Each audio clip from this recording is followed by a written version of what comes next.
Hello and welcome to the ADHD Entrepreneur Podcast. Today I'm here with Eric Carlson of the Artistic Piano. Eric has a very interesting story and I'm excited for him to share it. So let's just dive right in. And Eric, thanks for being here with me. I greatly appreciate it.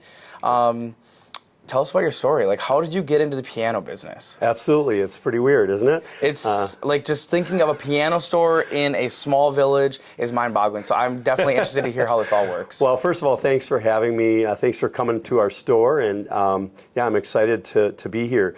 The story starts when I was 16. Well, it starts before then. I started taking piano lessons when I was 9 years old and took for 7 years.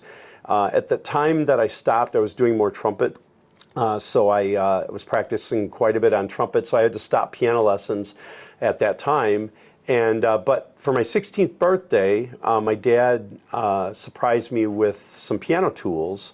And I was always in the workshop with him. He was always making things out of wood or fixing things or building stuff. I mean, my brother and I helped him refinish wood and do things in the house. We were in a pretty old house. And so we were always doing stuff in the basement in the workshop. And anyway, so he knew I had mechanical aptitude and, of course, musicality. And so he bought me these tools, and I was so excited. It was a complete surprise. Yeah, and that's a unique gift. It's kind of weird. It's not as easy as one would think. We had just had our piano tuned that summer before my birthday. And it was Jim Beinke was the piano technician that my dad had called, and he had also been my 7th grade band director. And so we had rapport already. Yeah. He already knew my ear was good, or both of them maybe. And and in fact, I was kind of probably annoying in band because, you know, if someone was out of tune, I was pretty bold and not afraid to say you're flat or you're sharp or whatever. So not much has changed from then to now. No, I'm still pretty bold. Yeah, maybe bolder. I don't know. So yeah, I got the tools and started immediately tuning the piano and started getting very frustrated too, because it is literally the hardest thing I've ever done in my life. I have great hearing of pitch. I know what things should sound like, but getting it to stay, tuning the string and then you have to set the pin and you have to set the string. Very mechanical things, and doing that means that you're hitting the note over and over and over and over, driving everyone in the house nuts. Yeah. So prior to then, it was playing The Entertainer and other songs over and over that drove my brother and family nuts. Now it was just this banging on one note at a time. And I think the first time through that tuning took me like 4 hours. Wow. It was just crazy. And a string broke. And by the way, I've learned to say a string broke, not I broke a string. Because it really is an act of God. If the string's going to break, it's going to break. So my dad drove me down to Lake Zurich, Illinois, to Schaff Piano Supply, and I watched them turn a string on a lathe. This was a bass string, so I don't know if the camera picks it up, but these are bass strings. The core wire is steel and wound with copper, and so they're custom. They're certain, specific length and diameter. And so he drove me down and we got the string made and I put it in. I read through my book and learned how to do that. And so I was self-taught for 7 years doing that. For clients too.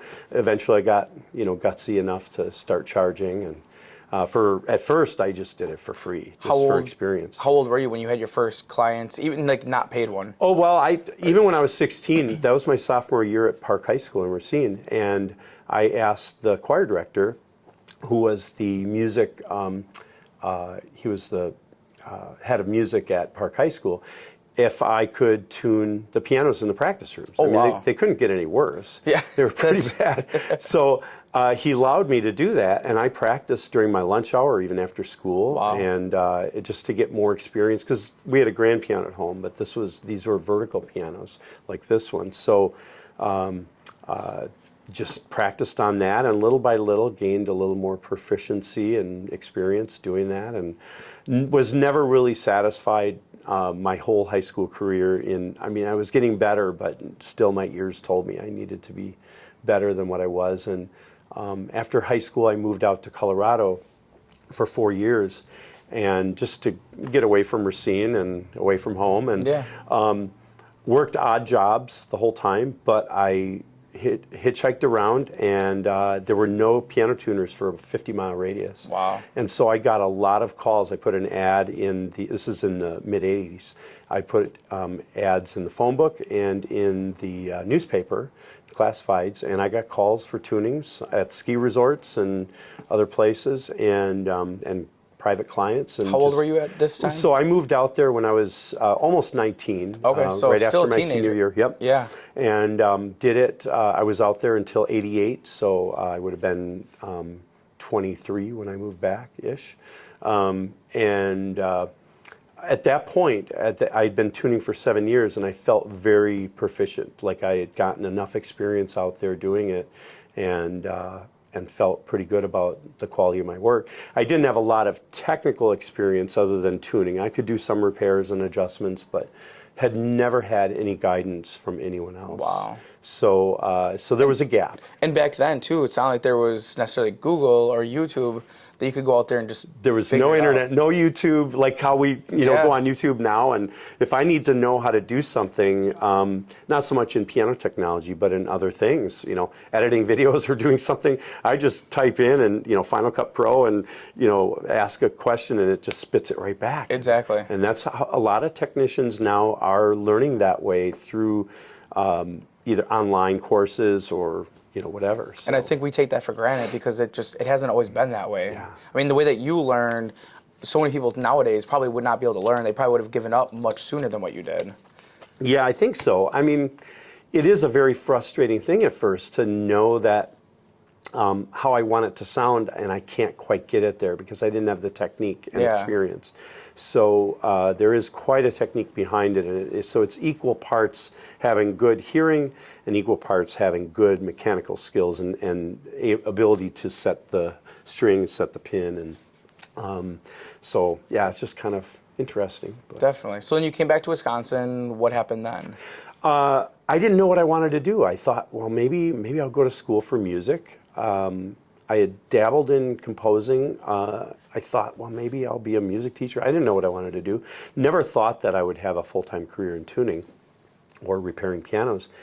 And I moved back and enrolled at UW Parkside and took one semester of jazz band just to get my trumpet chops back in shape.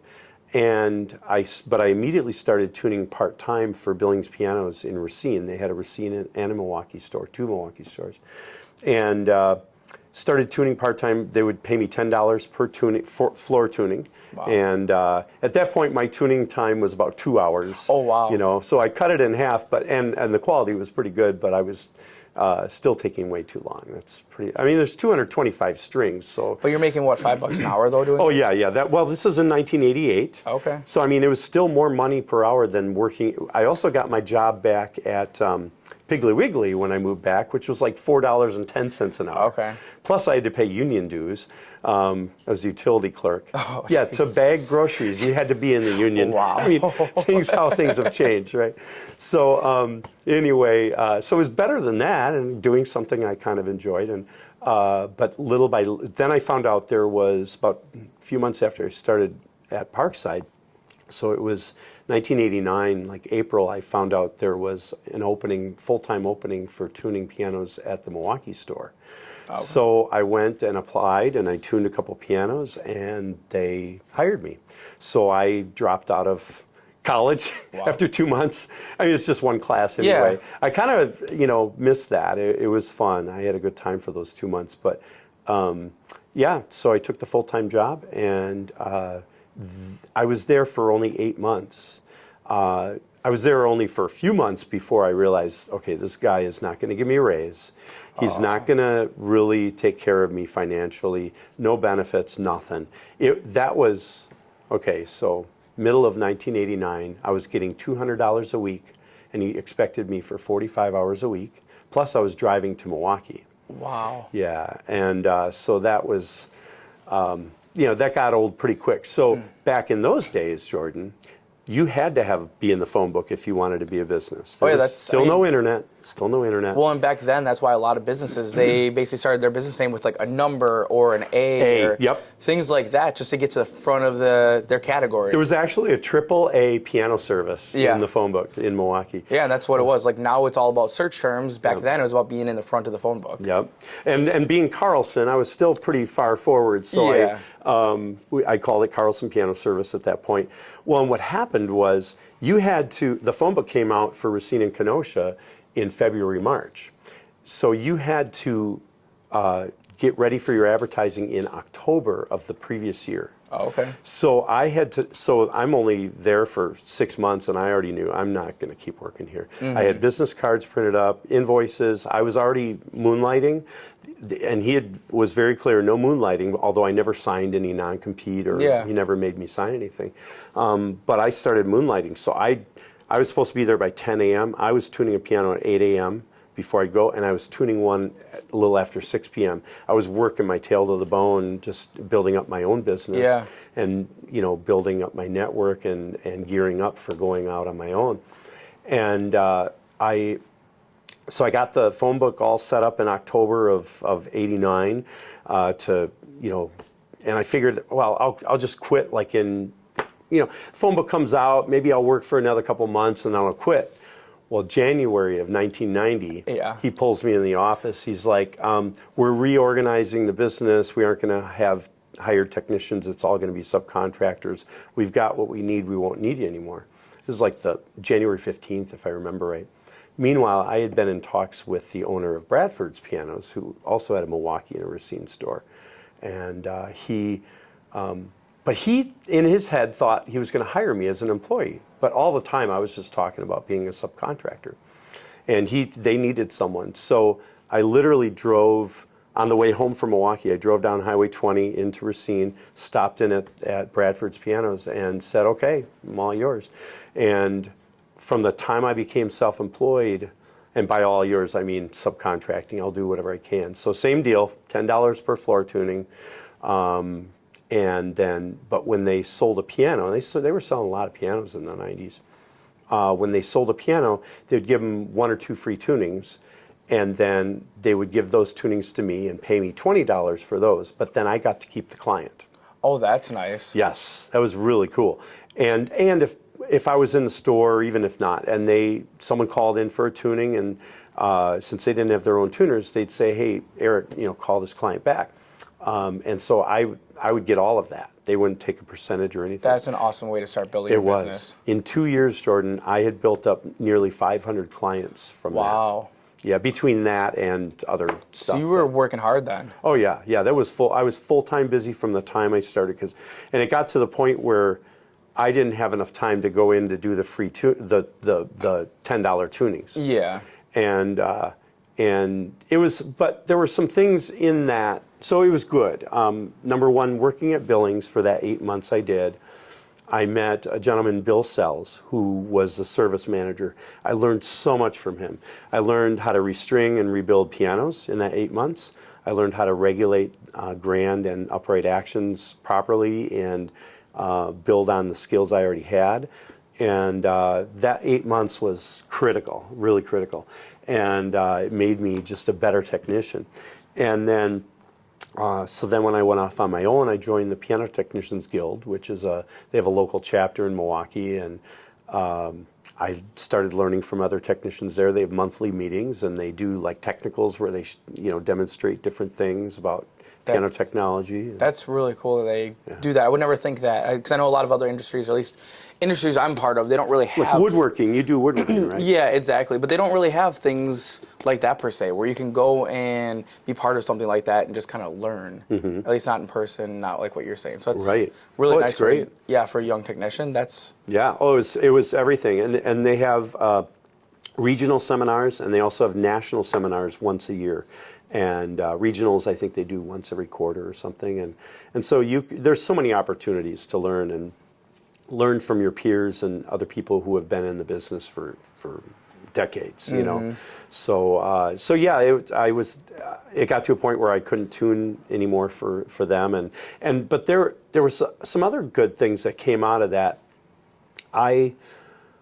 would make recommendations to the owner of Bradford's, and which ironically he lived in it was three owners. One of them lived in Waterford here. Oh, wow. I won't say his name, but he's a great guy. I mean, I liked all the owners. They were super nice, and they were watching their bottom line. I get it, but I would make recommendations like, oh, these hammers should be reshaped, they're grooved up, or we should tighten action screws and align the parts and do all these things that I had learned how to do previously. And he was like, oh, we aren't making enough money on this piano. And it was very frustrating for me because I'm kind of a perfectionist, and as a musician and a classical pianist as well, I expect a certain sound and response from a piano when I'm playing it.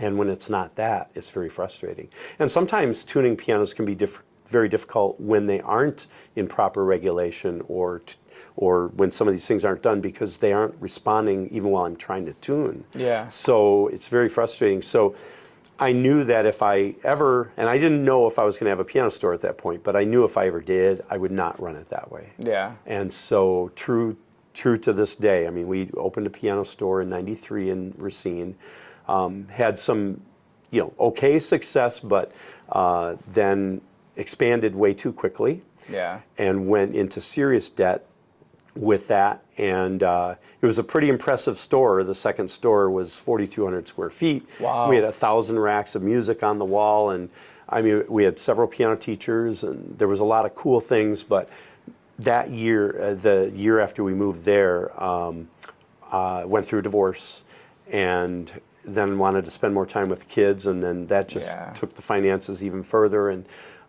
so eventually closed that, and then just kind of downsized big time, and I continued selling some pianos, but I went more the direction that I kind of always wanted to, which was used pianos. So we'd prep them, we'd give at that time it was like a 2-year warranty, and which was still, like, no one was doing that. It was all 90-day warranty. What's normal now? So, well, it's a good thing you asked that, because back then, normal was like 90 days for a used piano, and stores didn't do anything to them. I was the only one doing it, and we'd put 10 hours to 15 hours into a vertical, 20, 25 hours into a grand. Wow. And that's a lot of time. That's a lot of time. I mean, I can go out in 2 hours tune a piano and make nearly $200 now. Back then it might have been $100 or whatever, but still that's a lot of time to put into a piano and then have it sit there until it sells, and so it's a big investment. And then we include moving and a free tuning after they get the piano within 6 months, but there was never any warranty work to do. We did everything we needed to do before it got delivered. So at most we'd have a squeaky pedal or a sticky key or something, which a lot of times, you find a quarter in between two keys. That's your sticky key. But anyway, so eventually people started copying us and doing, 1 year and 2 year warranties. And I'm like, forget you. I went to 5-year warranty. And then someone started copying us on 5-year warranties. And I'm like, okay, we're doing 10-year warranties. Wow. So no one else has jumped up to 10 years now. But if you're doing all the work up front, like what you're saying, you don't really have to worry about much. I don't worry about anything. Honestly, you could go 30 years and I'm not going to worry about a thing. Yeah. It's first of all, I vet the pianos really carefully before I bring them in. So I don't want to bring in a piece of junk. And then secondly, with all the work we do, if we do find something that needs serious work, like this one, we put new tuning pins in the bass because the tuning pins were just simply too loose. So we put oversized tuning pins in. Those tuning pins are tighter than new pianos, tuning pins. In fact, I've been finding that new pianos, they've been building in planned obsolescence over the last really 25 years. Little by little, I've seen kind of shortcuts and, not putting in as much torque into the tuning pins, so they won't last as long before we need to do major work. That's interesting. So some of the older pianos are actually better than the new ones. Wow. And it seems like for you, you're very, I mean, like you said, you're almost like a perfectionist. So getting a piano from you versus like a big box store, customers can kind of be assured that they're getting something of quality when it goes out the door and gets delivered to them. Mm-hmm. I think that's one of the benefits of coming to, that small family-owned business versus some of the big names. So for you, now you have Artistic Piano out here in Waterford, a community of like 5,000 people. How does that work? Well, yeah, first of all, I mean, I made enough mistakes before in business to realize what I wanted to do this time around. And that was a gradual process of, seeing what worked and what didn't work. And I know you know about that too. Oh, yeah. You just got to keep trying things. And so we started, Rachel and I, we got married in 2014. And at that time, we were selling pianos out of our house. So we could fit 8, 9 pianos at our house. Wow. We had, girls are moved out, so we have 2 bedrooms.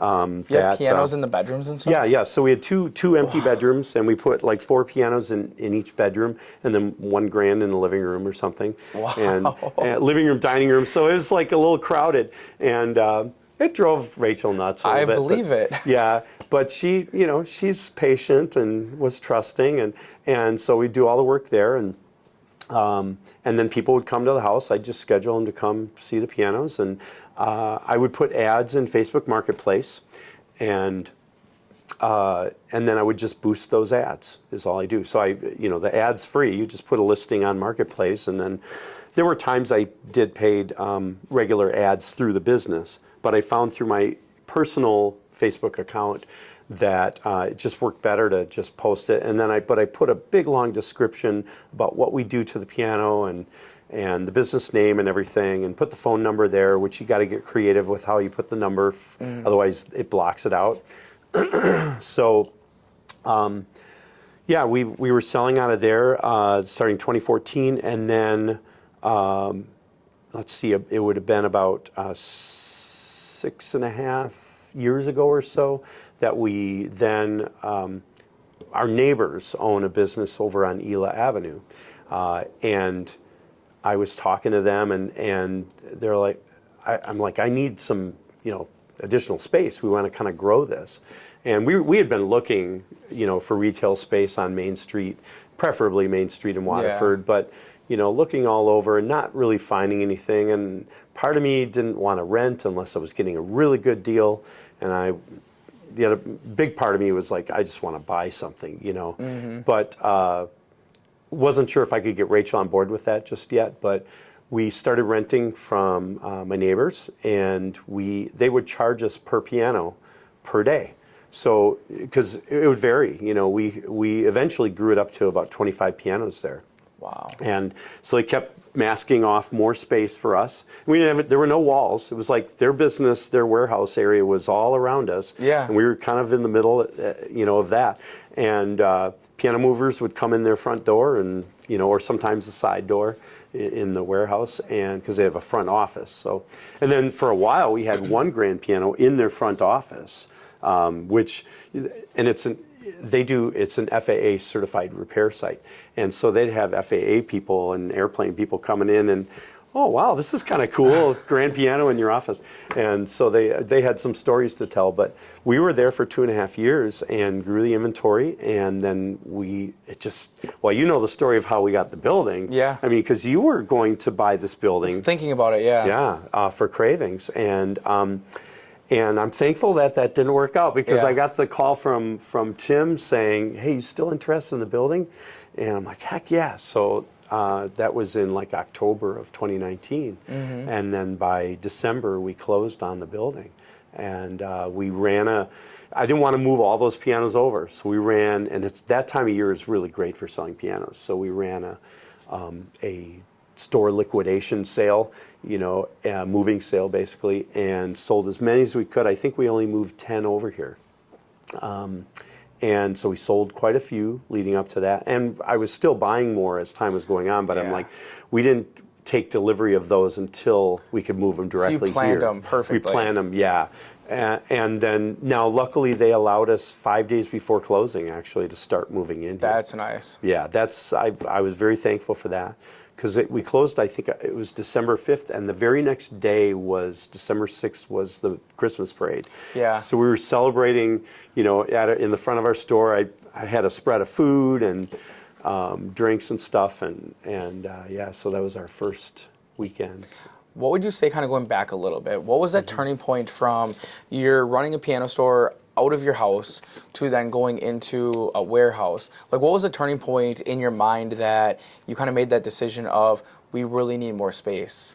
Like, what helped to make that so you felt comfortable doing that? Rachel helped me make that. Well, it's, we were both kind of frustrated with our house not being a home. Yeah. And it's still kind of that way, truth be told. I mean, I have one grand piano in one of the rooms where I do live streaming and recording and composing and things like that. The other room is supposed to be for her to paint, but it ends up being a little overflow of things, to store real quickly. And but yeah, we've got a little more of our house back. There's been times that we've been too full here, and where it's like, oh, I need a place to put a piano, and honey, can we put a grand piano in the living room just temporarily? And this last time that I needed to kind of do that, she's like, no. She put her foot down. And so we're waiting until one piano's gone. Another one will be leaving here soon, and then we'll bring that one directly here. So she's putting her foot down a little bit. I don't blame her. But yeah, she's been patient for a long time and putting up with it. I mean, eventually you got to try to take your house back. Yep, you got to take the house back. And but yeah, I mean, when you're self-employed, your house is, I mean, we have an office there. Your house still is a big part of your business. I don't want to be here the whole time, and I don't have an office here. This is just mainly for working on pianos. We have one teaching studio, a couple teaching studios upstairs. Eventually that'll be full. And way too many pianos right now. We've got more grands than we've ever had. We got like 15 grand pianos. Wow. And about 17 verticals in our inventory. And so yeah, normally your mix would be like a 1/3 grand to 2/3 vertical mix. Yeah. So for marketing, you mentioned you do marketplace. Do you have to do any other advertising, or what else do you do to get your name out there? Good question. In the past, I've done a lot of follow-up and reaching out, like, to piano teachers and things like that through Constant Contact. And sadly, I have not put the time into that more recently, last several months, and I really need to get back to that, because that definitely helps. It keeps me trickling in front of the people I need to be, But I do follow up with a lot of emails, but yeah, that's really the only marketing has been the Facebook, and I get referrals from piano teachers. And stuff like that. So that's just crazy to think that brings that in here, because you have so many pianos. You had to mention like failures along the way. What do you say to somebody who is afraid to jump into a business because they are worried about failing? Like, if somebody's going to jump in, how do you tell them to get past that? Well, I think you need to have a certain amount of confidence in what you do. I was very confident in the quality of my work and workmanship and my ability to tune pianos. I already had a great reputation for piano tuning and repair.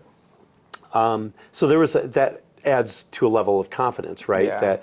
That says, okay, well, I did that, I can do this, and so I had the complete service business for a while. Retail, of course, as you know, is a whole different animal than service. Completely different animal. And again, those mistakes I learned early on were, some of that was just not doing paperwork in a timely manner and not knowing my numbers. Like you go on Shark Tank, you got to know your numbers. So now, like, I know my numbers, and you have to, sometimes you have to learn the hard way, and you just got to try. I'm not concerned about risk. Yeah.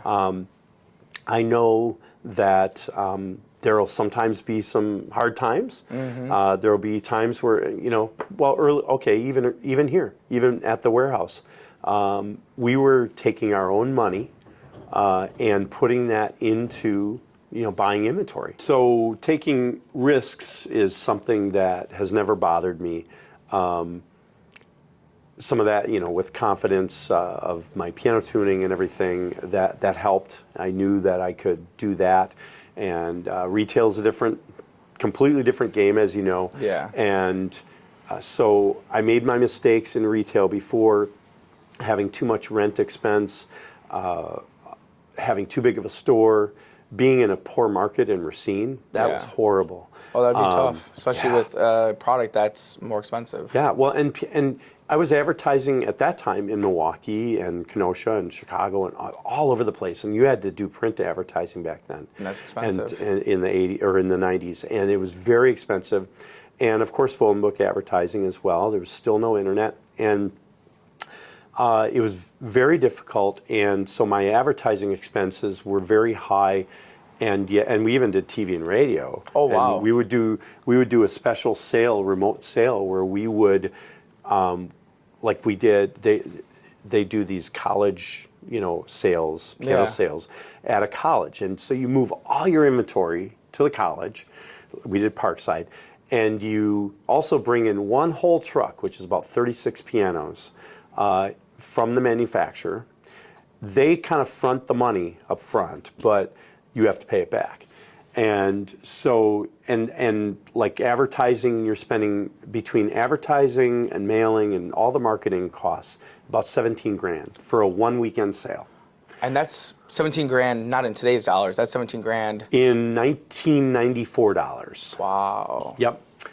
And then you bring in this marketing company, and they've got salespeople that are doing the majority of it, but I, as a business owner, had to do all the upfront work, and that's a ton. Like, we had to set up a couple special phone lines at Parkside. We had to have a special room where we could have, people making phone calls and scheduling, and then you're running ads, that are kind of scarcity based, and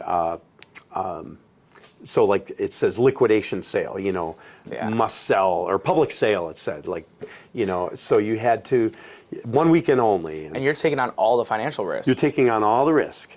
And so now in one weekend, we did $211,000 worth of sales. Oh, wow. So the risk was worth the reward. Well, 48 pianos.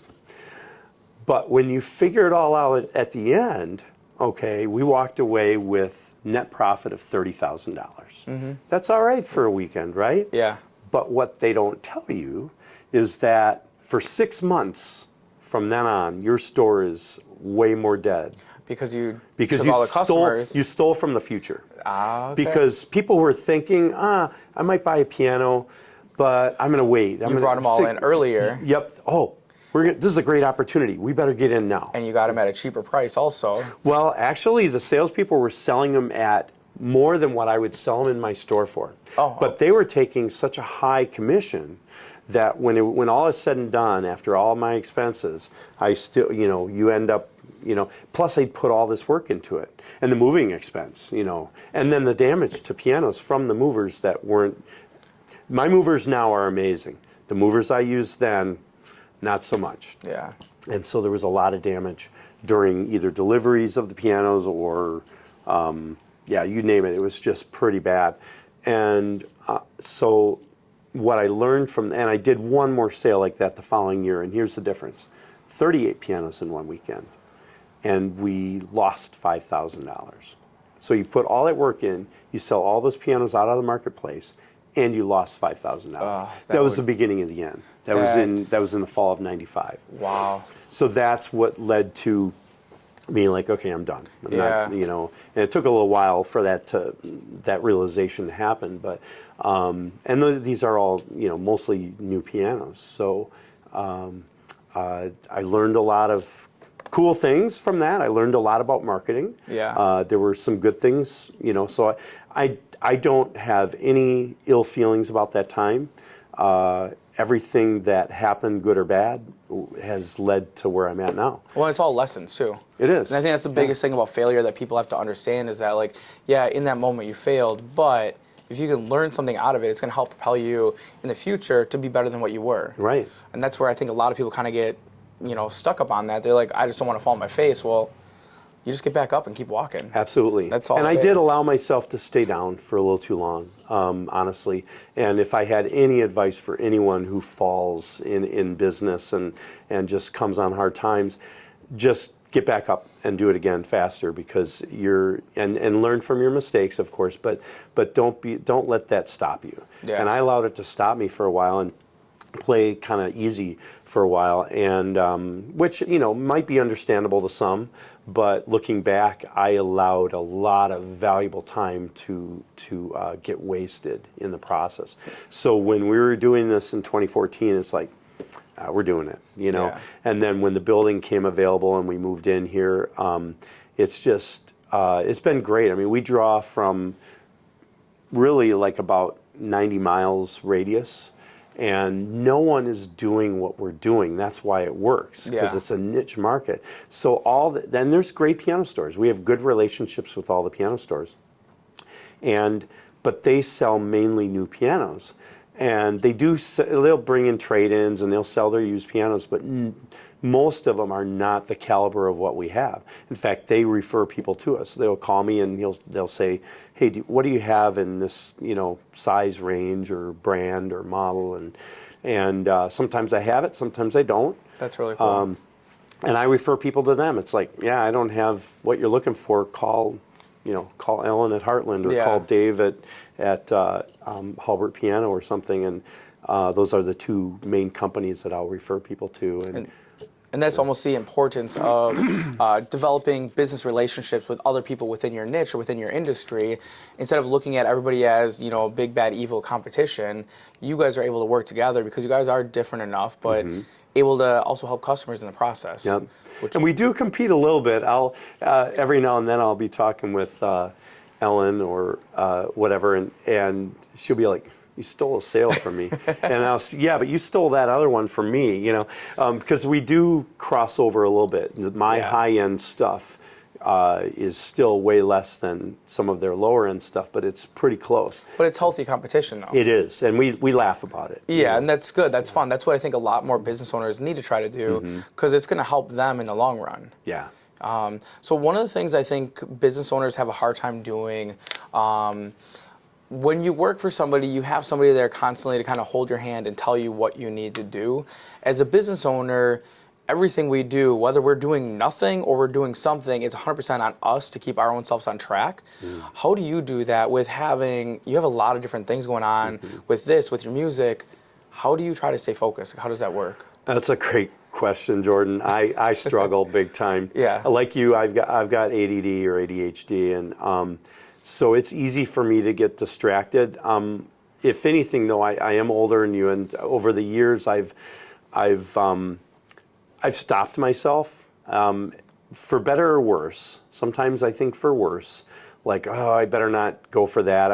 That'll distract me. And so I've got and I've got my wife to check me too, like, but we haven't done this yet, you know? And so, that can be dangerous to start too many projects and then not finish them all.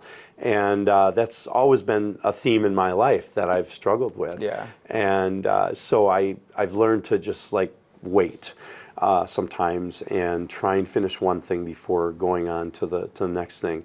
But yeah, so I mean, the toughest part for me is making sure I organize my day in such a way that I'm most productive in the morning. That's how I am as well, yeah. Yep. So I need to be better with my nighttime routine so that I get to bed at a decent time so I can get up earlier. Because then if I get up earlier, I'm way more productive that day. That's exactly how I feel. Yeah. Yeah, it's interesting how that works. Just shifting the time that you are awake. At least for me, it seems like no matter what, I'm until 11 or 12, I'm usually most productive no matter what time I get up. And so yeah, if you can extend that time, you are able to get a lot more done during the day. Oh, for sure. It's just weird how that all works. And then, it's a matter of block scheduling myself and say, okay, from this time to this time I'm doing this, and allow yourself to don't allow yourself to get distracted by other things. Work on one thing until it's done, and then take a break. And that might mean too, I found for myself, I need to take breaks every hour to 90 minutes. Work on something and then, okay, let's just take a little break, even if it's walking around for, 15, 20 seconds and clearing my head, going to the bathroom, whatever, go get a snack in the kitchen. And then while that's happening, thoughts will come to me and I'll get a clear idea of what's to happen next. And it's just amazing what that does, just to have a little bit of a break for yourself. And actually, when I'm out tuning in the field, it's become very second nature. So I'll be tuning pianos, and that's when my best ideas come. I'll be, just looking around the room tuning, and all of a sudden I'll be like, oh, I should do this or that, and some great ideas have come during those times. It's amazing how that happens. When you start to clear your mind, you're able to really think of some really cool ideas. That kind of made me think of something else that you said to me a few weeks ago. You talked a little bit about sleep, and you have an interesting outlook based upon studies and different things of kind of how you set up your sleep schedule, how you do naps. Can you kind of touch base on that a little bit? Yeah. Because I think it's interesting. I mean, for somebody that struggles with sleeping, I think if they kind of do a little bit what you're saying and try to figure it out, it may help them. Absolutely, and especially if I've had a later night and didn't get quite enough sleep, I've mastered the power nap. And the studies that I've read and learned from have been that, if you're going to take a power nap, you don't want it to be more than 30 minutes. It should be less than 30 minutes, and somewhere between 15 and 30 minutes. If you get more than 30 minutes, especially if you get close to an hour, you're doomed. If you say, oh, I'm going to take an hour nap, and then you get up, you're going to feel worse when you get up because you just woke up in the middle of a cycle or somewhere not near the end of a cycle. And so people's sleep cycle will range anywhere from about 90 minutes to 2 hours generally.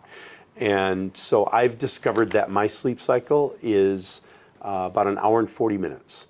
And so hour and 45 maybe. It varies, depending on the day maybe, and how well rested I am to that point. So what I've discovered is that, let's say I'm going to go to bed at, say, 11 o'clock.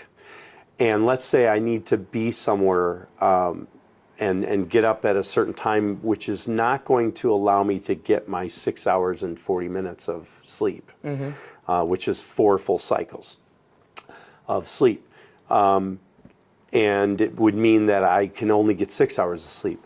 I'm probably going to set my alarm for 5 hours because 5 hours is 3 cycles. And then I'm gonna be much more refreshed after that 5 hours. And if it means then that I got to take a power nap later, no problem. So if I'm feeling like 2, 3 in the afternoon is when I'm going to be like, I'm just dragging, right? Then I'm going to go get some coffee. It takes about 20 minutes for coffee to hit your system. So I'll drink some coffee. I'll set my alarm for 20 minutes. I can fall asleep in about 1 minute. Wow. And so I close the curtains in the bedroom and I lay down on my side and close my eyes and, think grateful thoughts and stuff, just like when I'm going to sleep normally. And within a minute, I'm sleeping, and the alarm goes off, and I get up, I spring up, and the coffee has hit me, and bam, you're ready to go again. That's nuts. So you're obviously pretty in tune with your body, and you just try to listen to it. Right. And do that. And I think a lot of people, they don't do that. They neglect their bodies. They don't listen to it. They don't figure that out, and it just makes them, like you said, kind of drag on more throughout the day, rather than being more productive. Right, yeah. So another thing that I like to talk about is mindset. For me, I'm a very big mindset person. I can convince myself of literally anything. How do you try to set your mindset, right for the day? Right. Oh, that's a great question. Number one, it starts at night. Before I go to bed, I have some I am statements that I go through. Basically being grateful and thankful for everything in my life and things that I want to appear in my life, but you state them in such a way that they're already there. That's a Grant Cardone thing. Well, it's probably other people as well, but that's where I've heard it. Yep. Oh, yeah. There's Grant Cardone's awesome. Tony Robbins. I mean, you name it. Brendan Burchard. There's so many different gurus out there that I've followed throughout the years and books that I've read and basically the power of attraction, things like that. And so I do that before I go to bed. So it's the last thing that my mind's marinating on before I go to bed. When I wake up, I say thank you. Whatever you want to say, be thankful for. I happen to be a Christian, so thank you, God. And then I just get on with my day, and that mindset's super important. It's kind of like a podcast, but it's live. Something called Clubhouse, which I think I've mentioned to you before. Yeah. There's a group on there, a club on there called Breakfast with Champions. And I've been listening to that for 2 years now. I go on there, and that's my morning thing almost every day. And there's about 100 different speakers on there, wow, including Grant Cardone's on there. He's never speaking in that group, but I shouldn't say never, but he pops into a room, and all of a sudden the numbers of that room just jump up like quadruple. But there's other groups on there too. There's something called Believe Nation, which is Evan Carmichael. I don't know if you've heard of him. He's got quite a YouTube channel and just thousands of videos. And his thing on Clubhouse is almost like a podcast, exactly. It's just got all these different speakers that are, and every day is a little different. So I'll just listen to that. If I'm in here working on pianos, not if I'm tuning, but if I'm just doing other stuff, I'll just have that playing, and that just keeps me going. Yeah. And it keeps, you hear things, 100 times, and pretty soon you resonate with that, and pretty soon it becomes you, or you become it. And mindset's huge. You have to. Business can suck, and it can be hard. It's very difficult, and there's times, believe me, where it's like, I don't want to come in here, and there's times that I don't. It's like, you know what, I'm canceling my day. Yeah. I need a day to myself. Yeah, sometimes you have to do that. Yeah, there's nothing wrong with that. Look, just cut yourself some slack. You're not. Life's too short. It can't be all about business, right? You have to have a break in there. You have to have some personal time. And I know when I get to that point, where it's like, I'm no good for the business, no good for my wife, no good for anybody. And I just need a break. Yeah. And so I'm not afraid to take it. And for me, it's like, you know what? I'm going to make up for it later financially, because I'm going to be in a better place. Take one step back, take 3 steps forward. Exactly. You have to be willing to take those times and just say, forget it. Yes. Done. So what does the future look like for Artistic Piano, for you? Like, what are some of your big goals looking forward? Oh, yeah. I've been talking a lot lately, especially having listened to people like Grant Cardone and things. We need to do more with real estate. We need to, it's great we own this building, it's separate business, and we pay ourselves rent. Yeah. And then Rachel and I, when I met her in 2005, she was living in the lower apartment of a 2-family in Wauwatosa, and we own that. So now we've got 2 renters there, and we need to have more real estate, I believe, to have more cash flow and have more passive income, and therefore less tax liability and things like that. And so as far as what the future is for Artistic, we can't really grow outside of this. Maybe if the building next door became available, maybe we would tear that down and expand that way.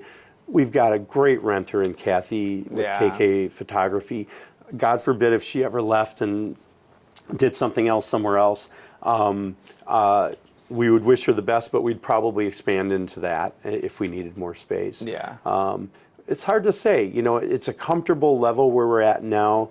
It gets a little tight, with pianos at times, and it's tight in here right now. There's so many pianos. It's very tight. It's hard to move around. When the movers need to grab one of these grands, it's like, okay, we're moving all this stuff this way, and it's challenging. We have a piano there, and we really shouldn't. That should be a table and 2 chairs for the people waiting for their kids with lessons, and I want a little coffee bar there. And that'd be cool. So there's some things that we really.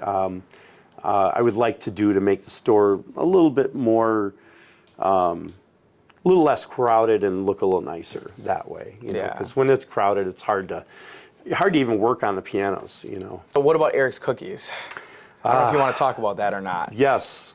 So Okay, well, there's a story about that. Number one, these cookies are amazing. They're butter almond cookies, and old family recipe that I've modified and made even better, if I don't mind saying. One of the things we talked before this about Seth Godin.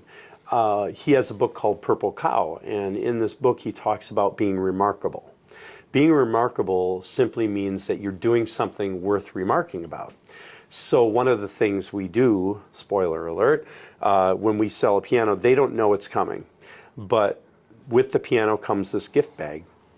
It's got a couple bags of my cookies in there, some chocolate truffles, unless it's summertime. The truffles melt in the summer, so then we just put more cookies in there.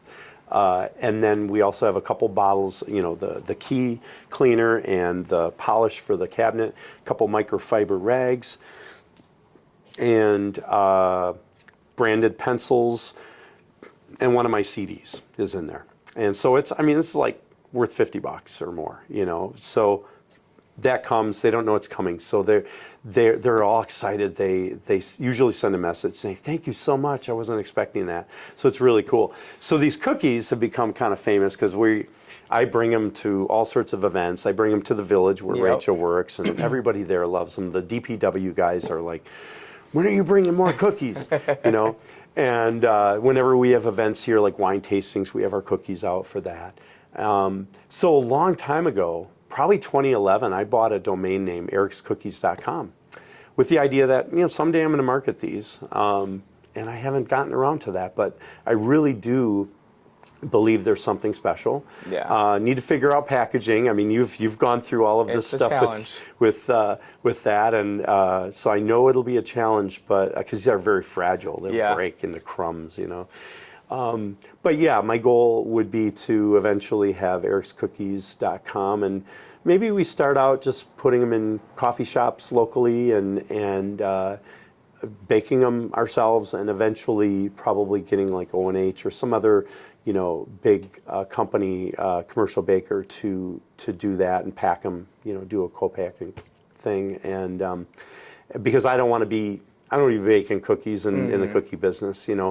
It's just another entrepreneurial idea that I want to run with. Yeah. I wanted to do some training videos and sell courses on doing concert recording and sound, which is another business that I had since 1997, and did quite a bit of that after the piano business was kind of just not wanting to do so much of that.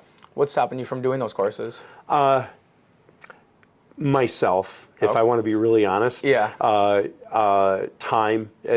I did start recording some of them, and I'm like, oh man, this takes so much time. And then you got to edit and do all that, and then you got to market it, push it out there, and hope you get the returns on it. Now, that said,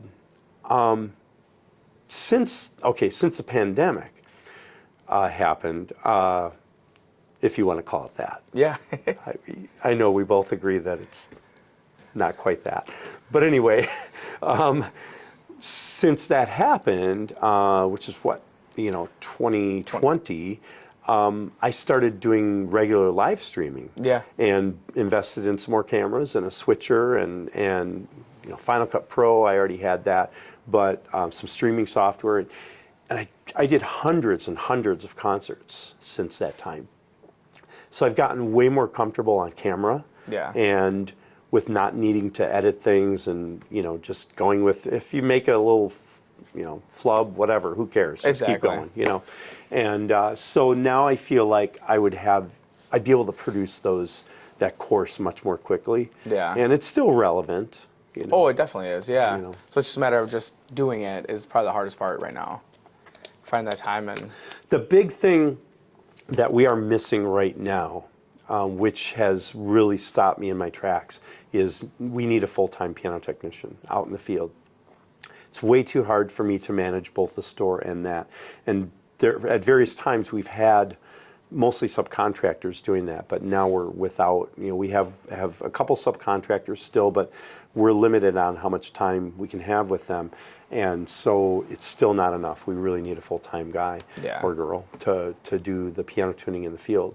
That's going to open up a lot of things for me from a entrepreneurial sense where I can start tackling other things that I really want to do. So. Yeah. Are you looking for somebody right now then? Oh yeah, we've got an ad in the Piano Technicians Guild magazine journal, which actually that comes out in May. There's a 6-week lead time on that, so it's on the online version, but I don't know how many people are seeing it. So and we've got it at a few other places. People know, but everyone wants to work for themselves. Mm-hmm. No one wants to work for someone. We're at the point of offering like $95,000 right now for a piano technician. Holy cow! Yeah. So it's actually a good paying job too. It can be, yeah, and we would. I mean, there would be no real benefit. Some of that includes a stipend that can be used towards health insurance costs. In the open market. So because for us to offer health insurance would cost way too much, and then everyone has to get it. Yep. And it's just not right. So yeah, I mean, it could be a great paying job, and we'll pay part of the moving expense for them to come here, and so yeah, by the way, I think that included, what was I going to give, like 4 weeks paid vacation or something? Yeah, so start. So you're making it a really nice job to try to get somebody in here. Yeah. But for you though, if you can find that person, like you said, it's going to free up a lot of your time to be able to do a lot of other really good things. Yep. Yeah, and I focus more on sales. I mean, I can probably increase sales to justify all of that, and but yeah, we're kind of behind the 8 ball on that. So yeah, that's a challenge for I think a lot of people right now is finding good employees that stick around, that show up, that can do quality work. So yeah, hopefully you're able to find somebody. I hope so. That's the goal. Yeah. Is there anything else I guess you wanted to add to this at all? I can't think of anything right now. Just I just appreciate you coming here, and I've learned so much from you through your posts, and I think we do share a lot of the same experiences and mindset. Which is helpful, and I've met people through you that have also been inspiring. So yeah, it's great to have a great networking group in the Waterford, Racine County area. And I totally agree. Yeah, and I find your story, I find it fascinating. I thought it was so cool how, when you're, 16 years old, getting that toolkit, and that pretty much set up what your life is. Like, your life would have been probably completely different if your dad didn't get you that. Oh, exactly. I would have never thought, I mean, who knows? It still would have been great, but just completely different. Mm-hmm. I have no doubt with that. And being on Main Street in Waterford is the best. Yes. Like, there's so much synergy, and when we have events downtown here, Celebrate Waterford or the wine walks or different things like that we have, I just think it's so cool that we all support each other and send people each other's way. We've had people come in to buy pianos from out of town, and it's around lunchtime, right? And I'm like, go down to Kravings, because a lot of times it's the weekends. Yeah. Go down to Kravings, and or when Cafe was still here, I'd send them there. And there's other places like we got Main Street Mercantile and Rusty's and a few other places. Just mosey down, or Creative Spaces too. I mean, and they do, and they end up shopping, and it's so cool that they, I feel like I can help others by doing that. But it works the other way too. Someone was coming in to go to the antique mall, which unfortunately we're kind of losing now. But they came in from Delavan or Darien, I think it was, and they saw the piano store and they stopped in and bought a piano. Yeah. And then someone else was going to Ela Orchard from Racine. They were going past and they're like, oh, piano store, and they came in and bought a piano. So it kind of works both ways. Exactly, and that's, all of us just trying to work together. You helped us out when we had a bunch of people come to Kravings, I think shortly after we first opened. And yeah, we just didn't have space for them, and they were all in wheelchairs. Exactly, right? Exactly. It was like I think it was a basketball team, if I remember right. And you were gracious enough to open up your store for us, and you were in the middle of playing piano at Waterford Stillhouse in the moment too. So it's like we had to try to come. It was actually perfect timing, Jordan, because. Yes, I was at home packing equipment, getting ready to go to the Stillhouse to play. It was February 13th. I remember this because it was like almost Valentine's Day. We were having a concert here, or maybe it was February 12th, but it was close to then. And we were having a concert here on that next Sunday, the 13th. And we had already moved pianos around and had an open space with all these tables set up. Yeah, it was like this, but the shorter version. Yeah. And we were all set up for the concert the next day, and so. I think it was Brandon from Stillhouse that said, "Oh, I don't know, give Eric a call, see." Yeah. And I'm like, "Yeah, go for it. Just, I can't let you in, but someone will let you in." Yeah, it couldn't have been more perfect. I remember running up and down Main Street just trying to desperately find a business that could take them. Oh yeah, and your employees were running shakes down, back and forth, and it was just perfect. I'm glad it worked out. Yeah, and that's just Main Street business owners working together to help each other. Yeah, for sure. So, I think That's the way it should be. Exactly. I agree 100%. I think with that, if you don't have anything else, I think, thank you so much for coming on here. I greatly appreciate it. I think hopefully everybody finds your story as interesting as I do. And thank you guys so much for listening today, and we'll see you next week. All right, thanks.